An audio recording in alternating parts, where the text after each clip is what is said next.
réponse. Jean-Jacques. Dernière question, cette fois-ci sur l'accessibilité.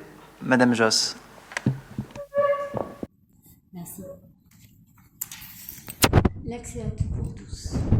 L'objectif de la loi, dite loi handicap, est que toute personne en situation de handicap puisse accéder aux bâtiments communaux et publics, y circuler et recevoir les informations qui sont diffusées sans aucun problème de circulation ni d'accès. Plus encore, l'aménagement des bâtiments imposé par la loi du 11 février 2005 devra permettre à toutes les personnes d'exercer les actes de la vie quotidienne et de participer à la vie sociale, quel que soit leur handicap, déficience visuelle, motrice, auditive et ou intellectuelle.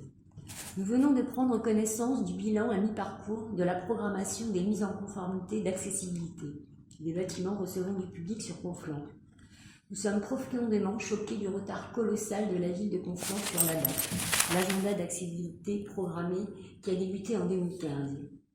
Pour exemple, de 2017 à 2020, sur 31 mises en conformité programmées, seulement 5 ont été finalisées.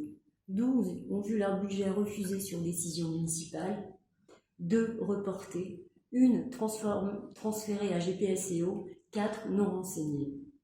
Pouvez-vous nous expliquer ce choix budgétaire et politique? Quelles sont les mesures prévues pour rattraper ce retard et honorer les engagements de la ville sur l'ADAP? Nous n'avons pas vu dans le budget primitif de budget sur le sujet. Voilà, on a cette question. Merci, monsieur le maire. Merci, madame Josse. Ça parle à mon premier adjoint, Laurent Moutonneau, pour vous apporter les éléments de réponse. Oui, madame Josse, évidemment, personne ne peut être contre l'accessibilité de tous aux établissements recevant du public, mais nous ne pouvons échapper aux questions budgétaires et comme vous n'êtes pas sans le savoir, l'État, comme pour d'autres compétences transférées aux communes, ne leur a pas alloué les moyens correspondants. L'ADAP a bien été réalisée par la ville tel que prévu par la loi pour un démarrage en 2015. Le programme de l'ADAP a été suivi en 2015-2016 et a subi par la suite des ajustements dus aux nécessaires arbitrages sur l'ensemble des opérations de la ville. Notamment, il a été privilégié des opérations qui répondent à un ensemble de problématiques pour permettre une mise à niveau globale des équipements plutôt que de multiplier les petites opérations qui peuvent s'avérer coûteuses.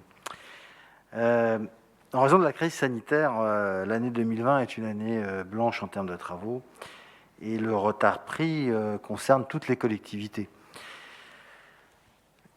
Une demande d'allongement de 3 ans pourra être demandée au regard des contraintes d'investissement de la ville. Cependant, des projets d'importance ont été lancés, comme la pose d'un ascenseur à l'école élémentaire des Côtes-Reverses, le démarrage de la reconstruction du gymnase Foch ou encore le démarrage de la rénovation d'une partie du groupe scolaire de Chenevière. Globalement, la ville investit de manière importante chaque année pour améliorer la question du handicap et en tient compte dans l'ensemble de ses projets. Et cette difficulté d'investissement est commune à toutes les collectivités. Merci Laurent pour ces éléments de réponse sur l'accessibilité. Toutes les questions ont été répondues et soulevées. Je vous propose donc de mettre fin à cette séance du conseil municipal.